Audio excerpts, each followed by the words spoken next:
1절부터 8절까지의 말씀을 한 절씩 봉독하겠습니다. 사도행전 8장 1절부터 8절까지의 말씀 우리 한 절씩 봉독하겠습니다. 제가 먼저 1절 봉독하겠습니다. 사울은 그가 죽임 당함을 마땅히 여기더라. 그날에 예루살렘에 있는 교회에 큰 박해가 있어 사도 외에는 다 유대와 사마리아 모든 땅으로 흩어지니라. 사울이 교회를 전멸할새 각 집에 들어가 남녀를 끌어다가 옥에 넘기니라.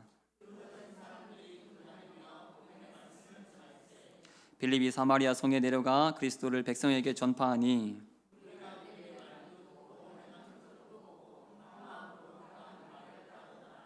많은 사람에게 붙었던 더러운 귀신들이 크게 소리를 지르며 나가고 또 많은 중풍병자와 못 걷는 사람이 나으니.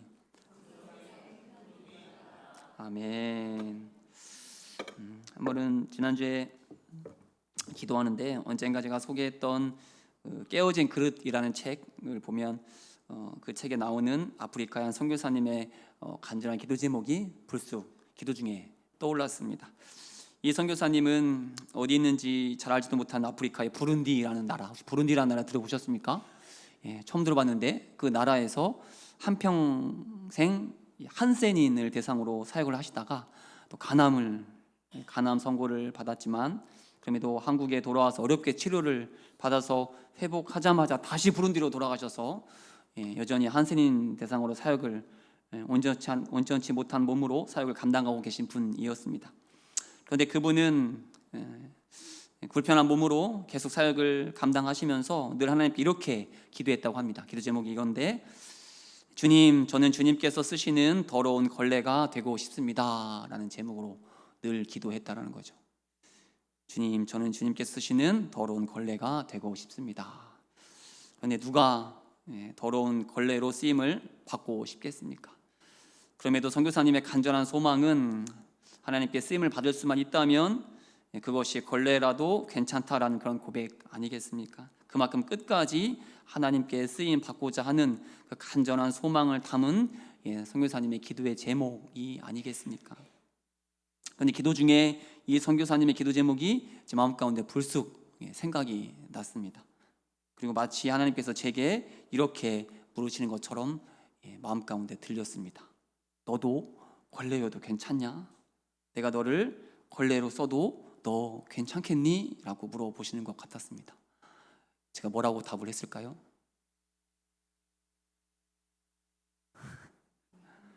비밀입니다. 여러분은 어떠십니까? 여러분도 선교사님의 기도 제목처럼 하나님께 쓰임을 받을 수만 있다면, 하나님의 도구가 될 수만 있다면 걸레여도 괜찮습니까? 걸레는 좀 심하니까 한 단계 낮춰서 행주 정도는 괜찮으십니까? 괜찮으십니까? 여러분들만의 비밀로 간직하시면 될 것 같습니다. 하나님만 아시는, 하나님은 다 아시니까요. 오늘 본문은 지난주 금요기도회 때 살펴보았던 스데반의 순교 그 이후의 내용을 말해주고 있습니다. 스데반이 왜 순교를 당했는지 기억나실까요? 예수님이 누구신지 전했다가, 예수님이 메시아 하나님의 아들이라는 사실을 담대히 선포했다가 이를 들은 예수님을 십자가에 못 박았던 자들이 분노를 참지 못하고 돌로 스데반을 쳐 죽였습니다. 그렇게 가장 고통스러운 방법으로, 또 가장 치욕적인 방법 중에 하나로 스데반이 죽임, 순교를 당하게 된 것이죠. 그런데 사도행전 2장을 보면 같은 상황이지만 전혀 다른 결론의 이야기가 하나 있다라는 것 아십니까? 사도행전 2장 14절인데 우리 다 함께 봉독하시죠. 시작. 유대인들과 예루살렘에 사는 모든 사람들아, 이 일을 너희로 알게 내 말에 귀를 기울이라. 베드로도 담대히 유대인들 향해 설교했습니다. 소리 높여 외쳤습니다. 복음을 전했습니다. 그때 베드로가 뭐라고 설교했을까요? 2장 36절도 봉독하시죠. 시작. 그런즉 이스라엘 온 집은 알지니 너희가 십자가에 못 박은 이 예수를 하나님이 주와 그리스도가 되게 하셨느니라 하니라. 스데반과 마찬가지로 너희가 십자가에 못 박힌 그 예수가 바로 그리스도다, 메시아다, 하나님의 아들이다 라고 담대히 선포했습니다. 그러자 어떻게 되었습니까? 마찬가지로 사람들이 분노가 치올라 베드로를 향해 돌 들고 달려왔겠죠. 베드로 돌로 쳐 베드로도 죽였겠죠. 그래서 베드로도 순교를 당했다고 말씀이 기록하고 있겠죠. 아닙니다. 우리 41절도 다 함께 공독합니다. 41절 시작. 그 말을 받은 사람들은 침례를 받음에 이날에 신도의 수가 3,000이나 더하더라. 돌로 치기는커녕 베드로의 설교를 듣고 주님께 돌아온 자가, 회개한 자가 무려 3,000명이나 되었다라고 말씀을 전합니다. 엄청난 부흥의 역사가 이 베드로의 설교 한 편을 통해 일어나게 되었다라는 겁니다. 어찌나 부러운지. 어찌나 부러운지. 그렇다면 왜 같은 상황, 같은 설교에 스데반은 고통 중에 죽임을 당했지만 왜 베드로는 엄청난 부흥의 역사를 경험하게 되었던 것입니까? 왜 스데반은 허무하고 허망하게 그의 인생이 끝이 났지만 베드로는 부흥의 통로로, 수많은 영혼을 살리는 복음의 통로로 쓰임받게 되었던 것입니까? 그 차이가 무엇이겠습니까? 그런데 이러한 질문은 우리의 신앙 현실 속에서도 늘 생기는 질문이 아닙니까? 여러분들도 신앙생활을 하면서 이러한 질문을 갖고 계시지 않습니까? 같이 예배드리고 같이 기도하고 같이 열심히 섬겼는데 왜 누구는 늘 승승장구하는 삶을 살고 왜 나는 여전히 하나님의 긴 침묵 가운데 살고 있는가? 나는 여전히 왜 실패 가운데 서 있는가? 그래서 의심이 들고 그래서 하나님이 살아 계신가? 라는 생각도 때로 들지는 않으십니까? 저는 정말 진심으로 또 간절하게 우리 금요 기도자들이 다른 분들보다 더 잘 살았으면 좋겠습니다. 아무도 아멘 안 하시네요. 우리 교인들 모두가 다 잘 살고 다 행복하고 다 형통했으면 좋겠는데 우리 금요 기도회 기도자들이 조금 더 잘 살았으면 좋겠습니다. 예, 감사합니다. 다들 같이 잘 살아야죠 이렇게 생각하시는데 그렇죠? 저는 그렇습니다. 하는 모든 일이 더 잘 되었으면 좋겠습니다. 기도하면 응답되는 역사, 막혔던 문제가 해결되고 육신의 약함도 치료되고 그런 일들이 오늘 이 자리에서 기도할 때에 일어나면 정말로 좋겠습니다. 별 다들 안 좋으시고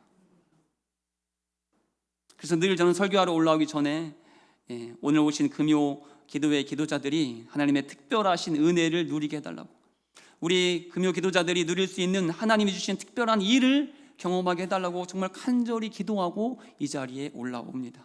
오늘 이 밤이 제가 기도한 대로 하나님의 특별하신 은혜를 누리시는 이 밤 될 수 있길 축복합니다. 치유되고 회복되는 역사, 그래서 하나님의 살아계심을 경험하는 이 밤이 될 수 있길 간절히 축복합니다. 그런데 우리의 신앙 현실은 어떻습니까?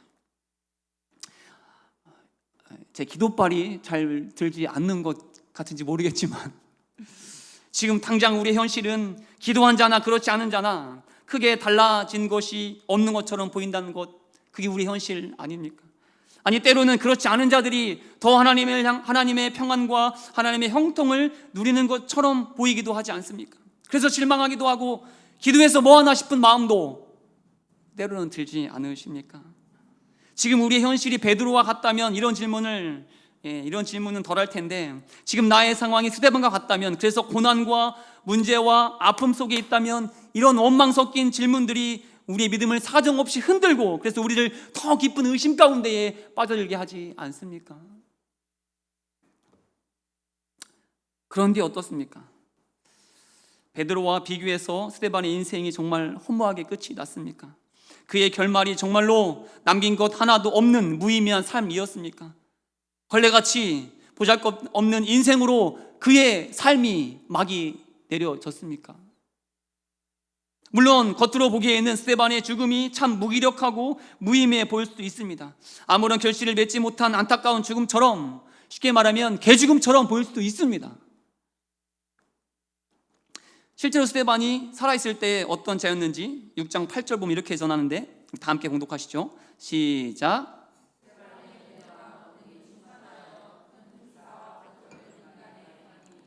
그렇습니다. 사도 바울 못지않는 능력의 사람이 바로 스데반이었습니다. 또 6장 10절 말씀 이렇게 전하는데, 다 함께 봉독하시죠. 시작.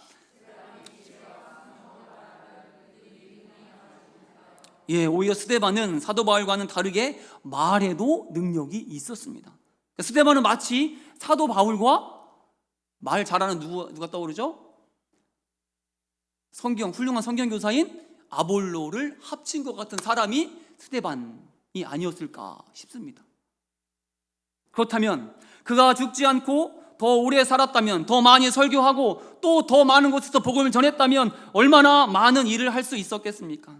베드로가 3,000명을 주님 앞으로 돌아오게 한 것보다 더 훨씬 더 많은 자들을 주님 앞으로 인도하는 일을 스데반이 감당할 수 있지 않았겠습니까?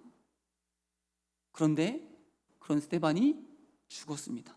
단 한 편의 설교를 남기고 그의 모든 사역은 마침표를 찍었습니다. 그렇게 스데반은 허망하게 이 세상에서 사라진 것처럼 보였습니다. 그런데 어떻습니까? 정말 모든 것이 끝났습니까? 아무런 열매도 없이, 아무런 흔적도 없이 그렇게 스데반의 인생이 지워진 것입니까? 오늘 본문은 그런 스데반의 순교 이후의 상황을 이렇게 전하는데, 1절 말씀을 다 함께 봉독하시죠. 1절 시작.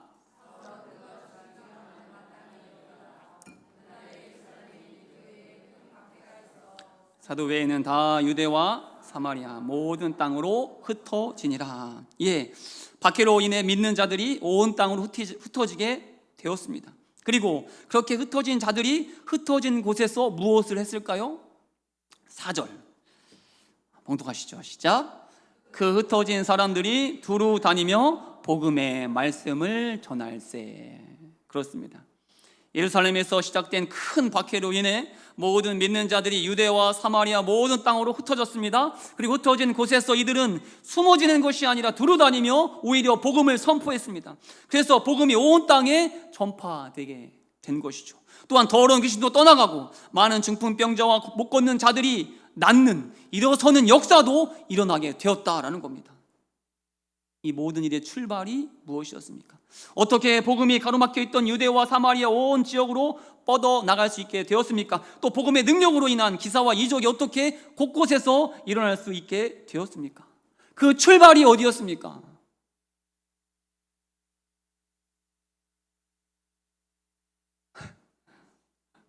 바로 스데반의 죽음,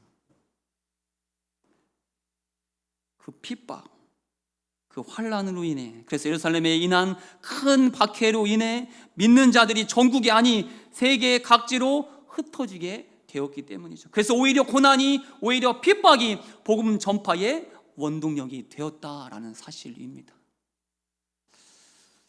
그렇습니다. 당장 보기에는 스데반의 죽음이 허망해 보이기도 합니다.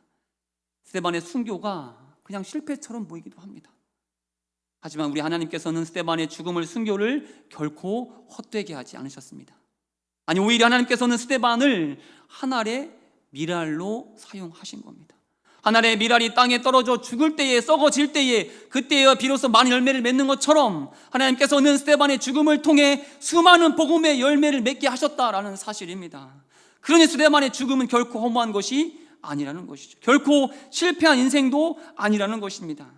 베드로가 이룬 부흥 못지않게, 아니 베드로보다 더 위대한 역사를 하나님께서는 스데반의 고난과 고통과 눈물과 죽음을 통해 이루어 내셨다라는 사실입니다. 그렇습니다. 누구는 베드로처럼 쓰임을 받을 수가 있습니다.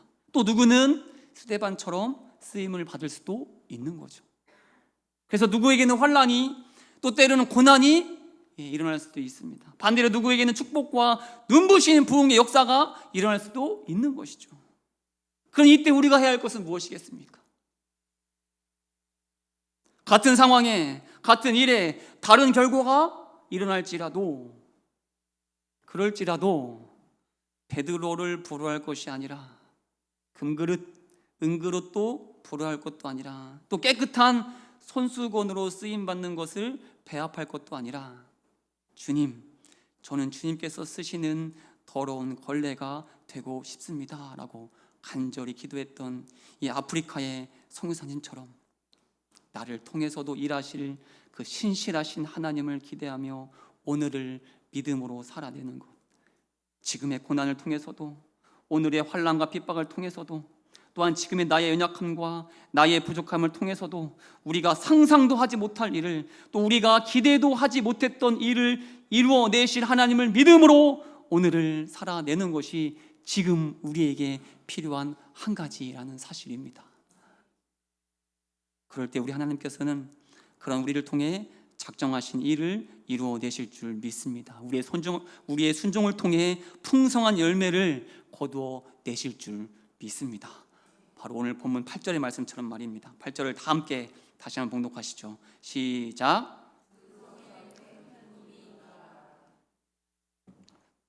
오늘 본문이 어떻게 시작했는지 혹시 아십니까? 다시 1절 말씀을 봉독하시죠. 1절 시작.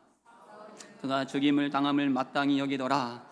그날에 예루살렘에 있는 큰 교회에 큰 박해가 있어 사도 외에는 다 유대와 사마리아 모든 땅으로 흩어지니라. 그렇습니다. 오늘 본문은 큰 박해로 시작했습니다. 큰 고통, 큰 환난, 큰 고난, 큰 눈물로 시작했습니다. 스데반이 죽임을 당했고 모든 믿는 자들이 평생 살아온 삶의 터전을 뒤로하고 갈 바를 알지 못하고 떠났던 아브라함처럼 낯선 땅, 아무도 없는 땅으로 떠나야 했습니다. 그런데 오늘 하나님께서는 그 큰 박해를, 큰 고통과 큰 환난과 큰 눈물을 무엇으로 바꾸어 내셨습니까? 다시 8절 다 함께 봉독합니다. 시작. 그 성에 큰 기쁨이 있더라. 다시 봉독하시죠. 큰에 강조하셔서 다시 봉독하시죠. 시작. 그 성에 큰 기쁨이 있더라. 아멘이십니까? 그렇습니다. 우리 하나님께서는 큰 박해를 큰 기쁨으로 바꾸어 내셨습니다. 믿는 자들의 그 통곡을, 그 눈물을 승리의 찬송으로 바꾸어 내셨다라는 사실입니다. 오늘 찬양 시간에 불렀던 주님 손잡고 일어서세요라는 찬양 오랜만에 불러보셨죠? 이 찬양의 가사를 보면 이런 내용 나오죠. 왜 나만 겪는 고난이냐고 불평하지 마세요. 왜 이런 슬픔 찾아왔는지 원망하지 마세요. 한편으로는 좀 가사가 마음에 들지 않습니다. 불평도 하고 원망도 해야 되지 않습니까? 불평하지 말랍니다. 원망하지 말랍니다. 근데 그 이유가 확실합니다. 그 이유가 무엇입니까? 뭘 바라보라고요? 고난 뒤편에 있을 주님 주실 축복을 미리 바라보라. 또 한 가지, 내가 지금 잃은 것보다 주님께 받은 은혜가 더욱 많다는 것을 다시 한번 받은 복을 세워 보아라. 아멘이십니까? 그렇습니다. 우리도 고난 뒤에 있을, 환난 뒤에 있을, 그렇게 큰 눈물 뒤에 있을 큰 기쁨을, 큰 축복을 미리 내다보며 오늘을 그럼에도 감사로 주 앞에 나아가는 우리 모두가 될 수 있길 다시 한번 축복합니다. 현재 고난과 비교도 할 수 없을 내일의 영광을 기대하며 오늘을 믿음으로 나아가는 우리 금요 기도자 되시길 간절히 축복합니다. 그래서 오늘 나의 모습이 금그릇이 은그릇이 아닐지라도, 아니 깨어진 그릇일지라도, 심지어 걸레일지라도 그런 나를 통해, 우리를 통해 온 성을, 온 나라를 큰 기쁨으로 가득 채우실 하나님을 기대하며 오늘을 그럼에도 지금처럼 믿음으로 살아가는 우리 금요 기도의 기도자가 되시길 간절히 축복합니다. 이 말씀 붙잡고 함께 기도하기 원합니다.